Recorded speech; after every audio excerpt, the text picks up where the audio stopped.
날마다 쓰는 나의 신앙일기 TV 데일리 큐티 나무향기입니다. 오늘은 출애굽기 29장 10절에서 18절을 묵상하겠습니다.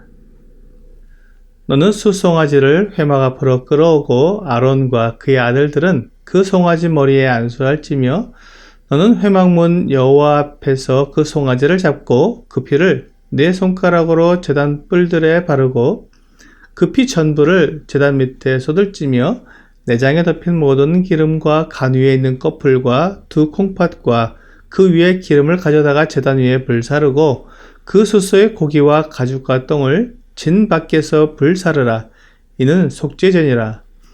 너는 또 순양 한 마리를 끌어오고 아론과 그의 아들들은 그 순양의 머리 위에 안수할지며 너는 그 순양을 잡고 그 피를 가져다가 제단 위에 주위에 뿌리고 그 순양의 각을 뜨고 그 장부와 다리는 씻어 각을 뜬 고기와 그 머리와 함께 두고 그 순양 전부를 제단 위에 불사르라. 이는 여호와께 드리는 번제요 이는 향기로운 냄새니 여호와께 드리는 화제니라. 오늘 본문에서 하나님은 아론과 그 아들들의 위임식에서 숫송아지로 드리는 속죄제를 먼저 드리게 하셨습니다. 그리고 그 뒤에 순양 한 마리로 번제를 드리게 하셨습니다. 번제는 제물의 전체를 다 하나님께 드리는 온전한 헌신을 의미하고 있습니다. 그러므로 하나님께서 제사장들에게 요구하시는 것이 무엇인지 이 제사의 순서를 통해서 알 수 있습니다. 하나님은 제사장들이 열심히 섬기고 모든 것을 다 헌신하는 것보다 우선적으로 하나님 앞에서 그들의 죄를 돌아보게 하신 것입니다. 속죄제는 죄사함을 얻게 하는 제사입니다. 그러므로 제사장들이 하나님 앞에서 그들의 사명을 시작할 때 그들이 죄인인 것을 고백하며 그들의 죄 문제를 먼저 해결하게 하신 것입니다. 하나님께서 세우신 대제사장이나 제사장이라고 해서 그들이 죄가 없거나 완벽한 것은 아닙니다. 그들도 동일하게 연약함이 있고 죄와 허물이 있는 사람입니다. 다만 하나님께서 그들을 불러서 일을 맡기신 것뿐입니다. 그러므로 그들이 일을 하기 전에 먼저 하나님과 죄 문제를 해결해야 했습니다. 하나님과 화목한 관계가 이루어져야 하나님의 일을 할 수 있는 것입니다.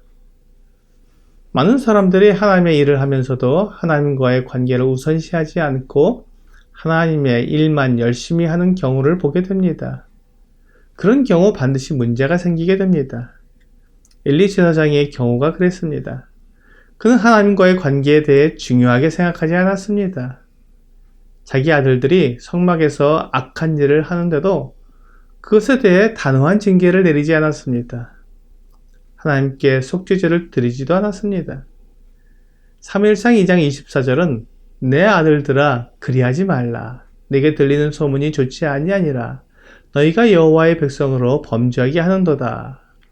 엘리는 다만 이렇게 말할 뿐이었습니다. 그가 알지 못하는 것이 아니었습니다. 그는 하나님과의 관계가 먼저라는 것을 생각하지 않고 그저 그들에게 주어진 사역을 하게 한 것입니다. 기름 부음을 받은 왕의 경우에도 헌신보다 하나님과의 관계가 먼저입니다. 사무엘 선지자가 사울 왕에게 아말렉을 진멸하라고 하나님의 명령을 전해 주었습니다. 그런데 사울 왕은 아말렉을 진멸하면서도 좋은 소와 양들 그리고 아말렉 왕 아각을 살려두었습니다. 하나님은 아말렉을 완전히 진멸하고 아무도 살려두지 말며 가축들도 다 죽이도록 명령하셨지만 사울 왕은 그렇게 하지 않았습니다. 사무엘상 15장 22절은 사무엘이 이르되 여호와께서 번제와 다른 제사를 그의 목소리를 청종하는 것을 좋아하심같이 좋아하시겠나이까. 순종이 제사보다 낫고 듣는 것이 순양의 기름보다 나으니라 라고 말씀하고 있습니다.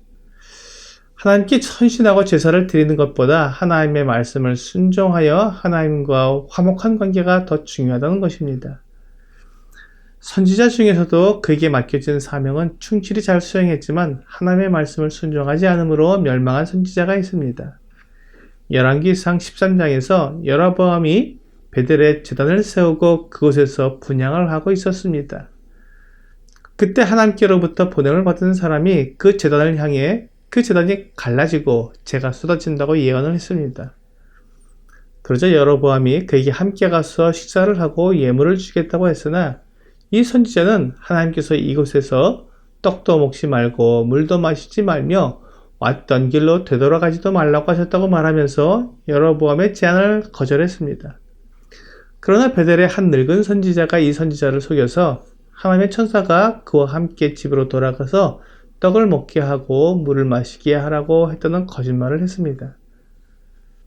그래서 이 선지자가 늙은 선지자의 말에 속아 가던 길을 되돌아 늙은 선지자의 집에 들어가서 떡을 먹고 물을 마셨습니다. 그러자 하나님께서 이 선지자에게 하나님의 말씀을 순종하지 않았으므로 죽을 것이라고 말씀해 주셨습니다. 그리고 그는 정말 길에서 사자에게 물려 죽었습니다. 열왕기상 13장 26절은 그 선지자를 속인 늙은 선지자의 말이 나옵니다. 그 사람을 길에서 데리고 돌아간 선지자가 듣고 말하되 이는 여호와의 말씀을 어긴 하나님의 사람이로다. 여호와께서 그에게 하신 말씀과 같이 여호와께서 그를 사자에게 넘기심에 사자가 그를 찢어 죽였도다 하고 이 선지자가 아무리 자기의 사명을 잘 수행했어도 하나님의 말씀보다 늙은 선지자의 속이는 말을 더 믿고 하나님의 말씀을 순종하지 않으므로 멸망을 당한 것입니다. 이처럼 제사장이든 왕이든 선지자든 하나님의 부르심을 받은 사람들이 일을 할 때 그 일 자체보다도 하나님과의 관계를 우선해야 하는 것을 잊어서는 안 됩니다. 오늘날 많은 교회들이 이런 부분에서 동일하게 실패하고 있습니다. 여러 대형 교회들이 교회 세수 문제로 인해 문제가 되고 있습니다.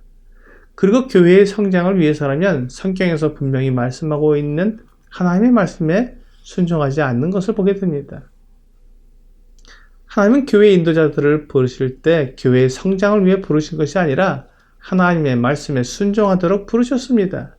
그렇게 하면 교회의 성장은 하나님께서 더하여 주실 것입니다.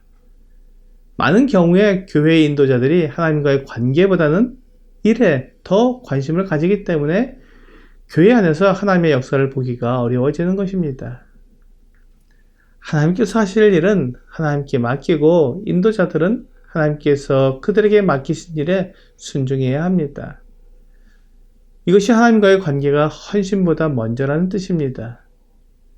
마태복음 5장 23절과 24절은 그러므로 예물을 제단에 드리려다가 거기서 내 형제에게 원망 들을 만한 일이 있는 것이 생각나거든 예물을 제단 앞에 두고 먼저 가서 형제와 화목하고 그 후에 와서 예물을 드리라 라고 말씀하고 있습니다. 오늘의 적용 질문을 보겠습니다. 하나님과 관계를 회복하기 위해 하고 있는 일은 무엇입니까? 먼저 자신을 하나님 앞에서 돌아봐야 합니다. 나에게 죄는 없는지, 잘못이나 교만이나 자랑이나 또는 세속적인 욕심은 없는지 먼저 돌아봐야 합니다. 그런 것이 있다면 자백하고 버려야 합니다. 오늘 내 안에서 하나님과의 관계를 깨는 것이 무엇인지 살펴보고 하나님께 자백하고 버림으로 하나님과 화목한 관계를 가지게 되는 여러분과 제가 되기를 주 예수님의 이름으로 기도합니다.